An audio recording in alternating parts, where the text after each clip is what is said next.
And in business news, the federal government has set up a committee to examine concerns raised by industry stakeholders over the Nigerian Upstream Petroleum Regulatory Commission on domestic crude oil supply obligations. And this is with regards to Section 109 committees headed by the Permanent Secretary of the Ministry of Petroleum Resources, Mr. Nicholas Elias, and is expected to present its findings on recommendations next week.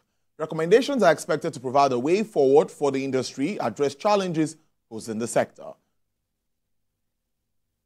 Policy here in the ministry that wherever we see that there is a seeming misunderstanding, we bring parties together.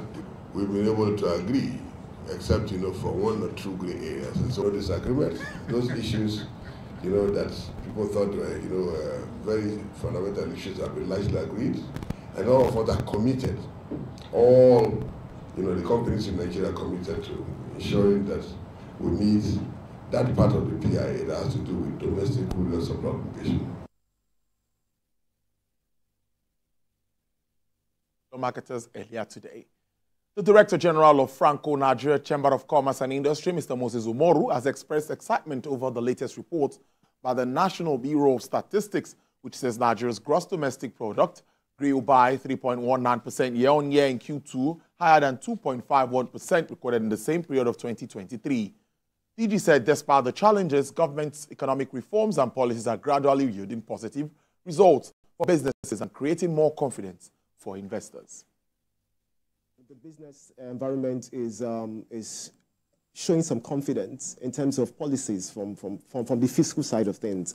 The Taiwo Ojele's committee, for example, has said that has identified 60 taxes and levies, and they are trying to shrink it up to down to 10. And of course, if that comes into being, there is a confidence from there that yes, that there is going to be a leeway as far as businesses are concerned. Apart from that, if you look at what government has instituted in terms of the single window for import and export that was just of late, and these policies are things that, of course, it looks like the same thing with the Wall Street Dutch auction system, retail Dutch auction system for FX earnings and the rest of them. Yes. But it looks like something that pushes confidence as far as the business environment is concerned. So irrespective of the challenges they're experiencing, they're staying back and like, yes, let's see how it's going to be. Let's see how long it's going to last. And we believe that it's going to come down as time goes on. What this has shown is that there is resilience in Nigerian economies and there is room for confidence. Now, when businesses see that there is hope or there is light at the end of the tunnel, there is a possibility that, yes, okay, let's wait and let's go to our reserves to ensure that we continue production, to ensure that things are going on. But if you look at the World Bank, for example, the World Bank predicted, even their review prediction at January 2024, it stipulated that the Nigerian economy is going to grow by 3.3%, right? So I think Nigerian economy is going in line with World Bank prediction because they believe that if the government implements these policies, it's going to help the economy in the long run. So we believe that these things are going to help the economy. Truckers in the maritime industry are threatening to halt operations due to a surge in attacks on their drivers, which have resulted in deaths, extortion, and vehicle damage. At the meeting in Lagos, the Association of Maritime Truck Owners urged the government to take immediate action to address this alarming trend, noting that many trucking and haulage businesses are now operating at a loss. TVC News senior business correspondent Ifunaya Eze reports. If the Association of Maritime Truck Owners follows through on its threat to withdraw services after a 2-week ultimatum, the consequences could be severe, potentially leading to port congestion and other disruptions to port operations. At this meeting, the group made it clear they can no longer tolerate the harassment, extortion and attacks on their drivers by hoodlums along the port corridor. The issue has to do with the ignoble activities of the street urchins, popularly known as Agbero.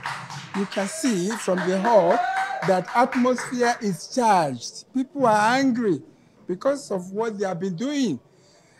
They brutalize their drivers on a daily basis. Sometimes they even kill.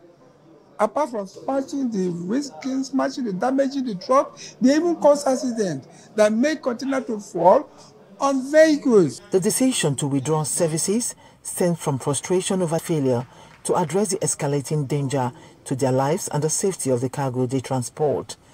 A situation, they say, has worsened inflation in the country. We have issued 14 days ultimatum to federal government to look into the activities of all these extortion bandits that littered ECOWAS corridor, Apapa Tinkan logistic corridor, the Lekki corridor, and other logistic routes. They should address these people. They should leave the road. They should stop harassing truckers. The general statistics is showing us that 85% of the goods coming to Nigeria and going out of Nigeria is being carried by the truckers. So if the government can protect the interests of the driver, definitely they are not protecting the interests of the economy, because this extortion is killing the economy. The truckers are calling on the federal government to take decisive action against the deep-rooted issue, which they say is hindering the ease of doing business and discouraging investment in the sector. They are also demanding an outright ban on roadblocks and checkpoints used for toll collection on major highways, in accordance with the Taxes and Levies Act of 2004. Ifunanya Eze, TVC News, Lagos. The stock market rose as some investors gained. The market index, which measures price movements in trade sectors, surged by 0.21%. It was Oando PLC that gained the highest value, calculated above 9%. Others that followed included Julius Berger, Nigeria PLC, Cornerstone Insurance Company, Eternal PLC, and Dar Communications PLC. Square Nigeria PLC, Japan Gold, and Ventures PLC tantalizers, fits in, Prestige lost in some trade corridors. Asian shares followed Wall Street futures lower today as VDA's results disappointed some bullish investors, while the dollar steadied and the Treasury yield curve came within a whisker of turning positive. Europe is set for a mixed open, with Eurostock 50 futures up 0.2%, FTSE futures up 0.2%. This is ahead of inflation data from Germany and Spain, where any downside misses could add to the case for more policy easing in Europe. MSCI's broadest index of Asian Pacific shares outside Japan fell 0.3%, as tech stocks dragged. The Nikkei eased 0.2%. South Korea dropped 1%. VDA's third quarter revenue forecast of $32.5 billion surpassed Wall Street estimates. Nasdaq futures dropped 0.7%. S&P 500 skidded 0.3%. VDA's chip contractor slid 1.8%, dragging the broader Taiwanese market 0.7% down. China's blue chips were flat, having dropped for 3 straight sessions.